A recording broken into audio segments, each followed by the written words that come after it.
Hello everyone, what you're looking at here is a 2002 Casablanca Panama II in AdvanTouch.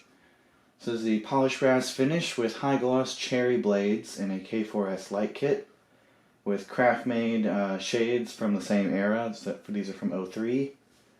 I got the shades from the Max Air that I have, and these were on the Delta II that was in here before. I thought this would be a nice combination. But I got this fan about either late last year or early this year. I honestly can't remember.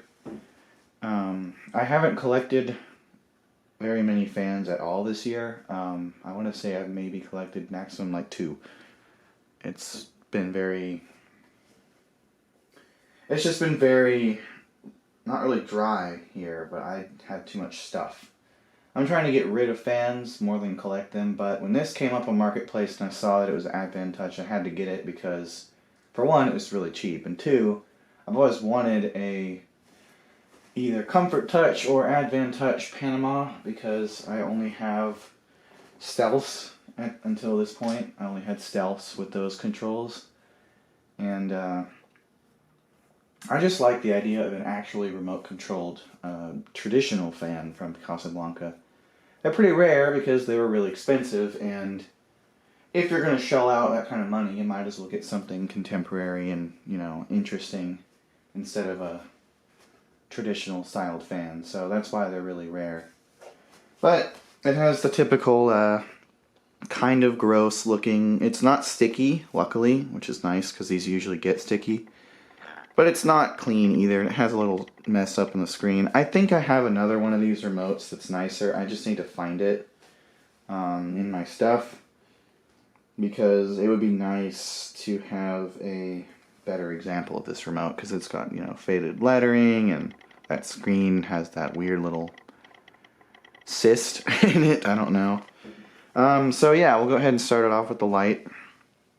Of course, this is... It has capability to dim both up and down, which is something that the IntelliTouch stuff can't do. So what's interesting that I've discovered, I never knew, was that when you hit the button once, it does a safe exit feature where it slowly dims the lights for you. I don't remember it making this humming noise until recently. I hope the board is okay. But yeah, so that's cool. If you tap it twice, it'll turn the light completely off automatically, or right away. But this is a cool feature because, safe exit. So we'll go ahead and start it off with low speed and forward. So much like Comfort Touch, the remote is always indicating the status of the fan, no matter what. So, well, when it's on. So it's showing that it's in downdraft and that it's on speed 1. Now, this fan actually emits the noise, the beep. Comfort Touch emits it out of the remote.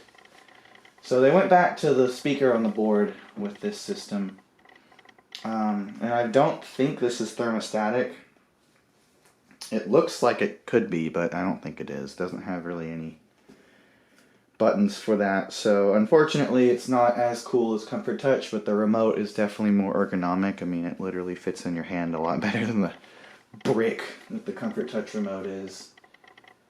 And yeah, so I got the blades from Daniel Groundwater about 7 years ago, something like that. He sold me a bunch of spare Casablanca blade sets, and this was one of them. And this isn't what the fan came with, of course, but I thought it would look really good on this fan, because I also couldn't find the blades it came with, truth be told. I think they're somewhere in my storage unit. It's just that I was moving this fan around in a really big hurry, and so I didn't pay enough attention to where I put all of its pieces, which is unfortunate, but it is what it is. So I was able to piece it together. The blade arms aren't original either. They are something I luckily found in the garage. I don't know what fan they go to, probably one of my Delta IIs from the early 2000s. So we'll go ahead and give it another bump up to speed number 2. And it has the exact range of speeds that IntelliTouch does and ComfortTouch. So nothing is different with that. The main reason I put this up was my brother didn't like the... It's not like the Delta II wasn't moving a lot of air, it's just it wasn't moving enough because this room gets really hot for some reason. And I tried tiny blades in the Delta II thinking, you know, it would go faster so it would move more air, which is true. However, it created a spotlight effect of the air, and not a lot of the air went to his bed or his desk where he needed it. So I thought it would be cool to install this because I've always wanted to put it up somewhere in the house since I got it, and with the 16-degree blade pitch, it has a better airflow spread. So that was the idea behind this install. Here's speed 3. And it looks really good in here. I quite like this combination I made. It reminded me that it is fun to mess around with fans because, truth be told, I haven't done that a lot lately. Mostly what I've been doing is focusing on cars and lighting more so than fans. Just because this house isn't really a good place to have a test rig. Because A, it's a rental that they had just painted it before we moved in. Because like actually this house was a different color when we toured the house. And then when we got approved for the lease, then they painted it this awful light gray crap that I hate. So they really don't want us to put too many holes in, and I don't blame them on that. That's kind of fair.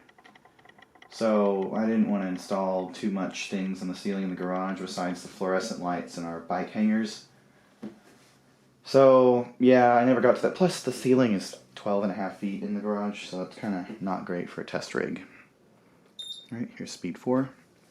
So I never got around to that, and we do have a spare room, but right now it's the one upstairs, which is the same height as this.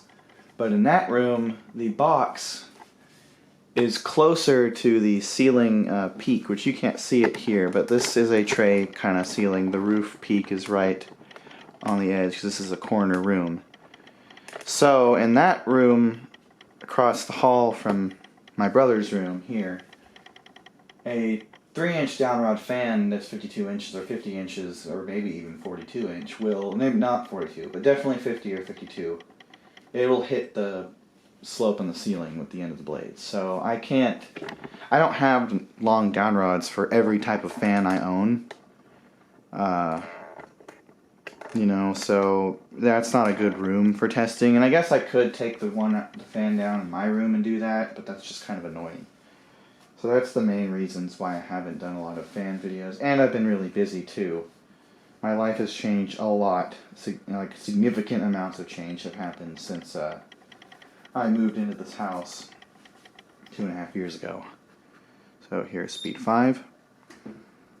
So yeah, I just haven't messed with fans much besides, you know, the installs I have in all the rooms. And I kind of forgot how fun it is to like throw together a bunch of different parts to make a fan combination. So I kind of miss that, I will admit. I miss making videos for y'all too. I've just, been busy and this house isn't really set up for it. If the spare bedroom was downstairs, which I was trying to get it to be that way, then I would definitely make videos in there. That's where the Olympia is. That room is where I wish that I could have a test rig in there.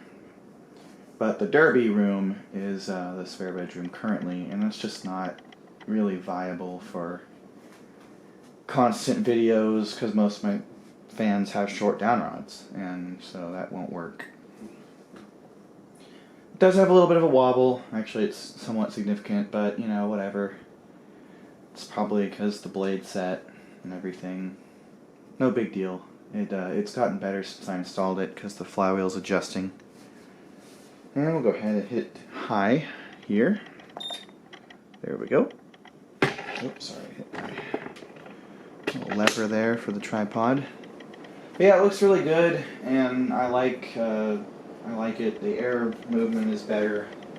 I would say this is pretty much on par with the MXL / American Tradition I have in my room. It's definitely tied with that. I know some people are like, no, there's no way a spinner motor could be better than a stack motor. But, I mean, for one thing, I modified the American Tradition in my room a little bit. I gave it a little higher cap value, and B, it's got 4 blades, so it's got less drag. But yeah, these are great. I like the XLP 2000 fans. I know some people don't. They are more powerful than the K55s, which some people don't agree with that, but it's just true because this gets better air movement and the same speed, pretty much, of on high as the 14-degree pitch fans with K55s and Astrosins and Samsung motors. And if anybody understands blade pitch, even just 2 degrees is enough to slow down a fan noticeably if you just put it on the same motor that already had a 14-degree pitch. So just changing that will slow it down noticeably, and the fact that these go the exact same speed as the 14-degree fans that predate them, that's an obvious indicator that these are more powerful motors. Now, they don't have the best bearings, I will say, compared to the K55s from a certain period of time anyway. Not all, but a certain period of time. The bearings are definitely worse, but I mean, that's just because it's made in China. So, I mean, whatever. You gotta... I guess it's really Taiwan, I think. Can't remember if these are Taiwanese or Chinese. I don't... Well, okay, the remote's made in Taiwan, but I don't know if that's the whole fan. So I'll go ahead and hit reverse, just because, why not? And then I'll just demonstrate that you can go downward in the speeds too, because I think you can do that with Comfort Touch too. Truth be told, I haven't actually hooked up any of my Comfort Touch fans yet. I've got like 3 or 4 and I still haven't used a single one.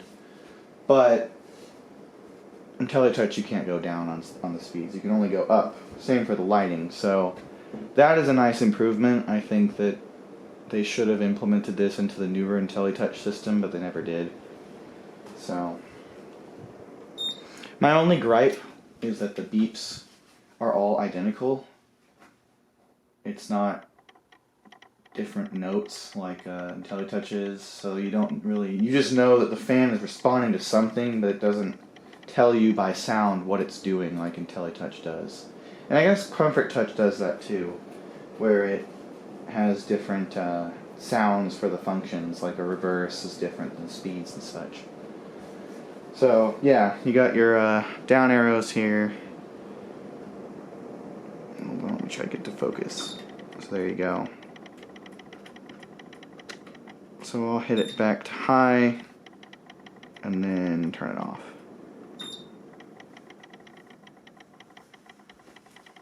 So yeah, I'm really happy to have this. I hope to find more. I wish there actually was another one of these on Marketplace, the same seller. And I thought about getting it, but at the time it just didn't make a lot of sense for me. But I regret it now, because it would have been cool to have 2. But, you know, you win some, you lose some. I'm sure I'll come across another one someday. What I really want to find is the elusive AdvanTouch Delta 3 that exists. I've seen 2 of them in person, so I know it wasn't a custom thing, most likely. But I just don't know who sold them.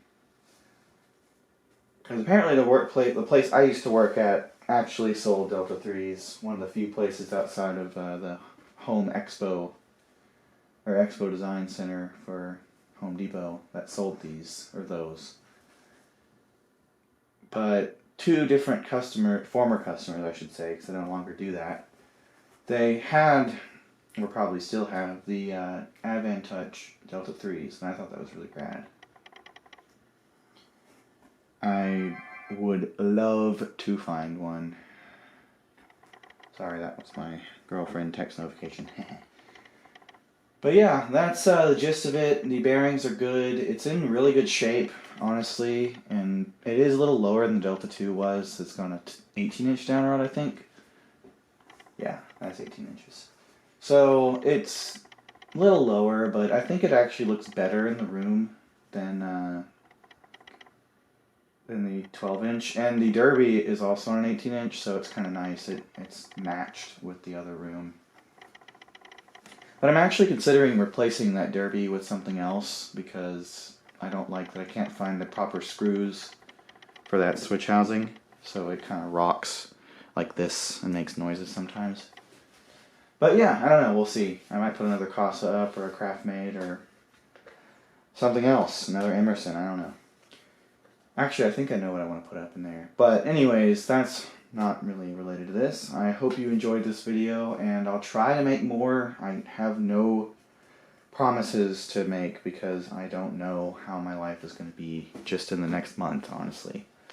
That's how much it's been changing, so nothing bad, it's just a lot of things have been, you know, adjustments and have been happening, whatever. So I'm trying to keep this channel alive, but I just don't know if I can be consistent with uploading and all that stuff. So I apologize. I know I have over 1,000 subscribers now, which is nuts. I feel bad that I've kind of slowed down since I've gotten that many, but that's life. When I get my own place, I'll be able to make more videos, of course. So hopefully that'll happen soon. So anyways, thanks again for watching, and I hope you enjoyed this video. See you later.